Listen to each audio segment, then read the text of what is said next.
আসসালামু আলাইকুম ওয়া রাহমাতুল্লাহ।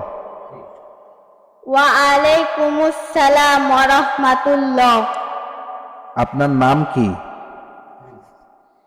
মোসাম্মদ মুনিরা আক্তার। মুনিরা আক্তার।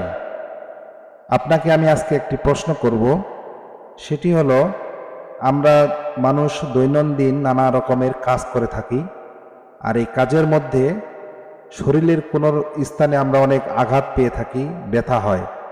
এভাবে আমাদের শরীর অসুস্থতা হয়ে যায় এবং ওষুধ কিনে খাওয়া প্রতিটা মানুষেই সম্ভব হয় না। আল্লাহ রাব্বুল আলামিন কোরআনে পাকের মধ্যে অনেক আয়াত দিয়েছেন এবং দোয়া দিয়েছেন। তা তুমি কি এই বিষয়ে ব্যথা, শরীরের কোনো স্থানে ব্যথা হলে কোরআনে আয়াত পড়তে হয় এমন কি কোনো দোয়া তুমি জানো? জি, আমি জানি। আচ্ছা বলো তো, তাহলে দোয়াটা শুনি। শরীরে কোনো স্থান ব্যথা হলে এই দোয়া পড়তে হয়।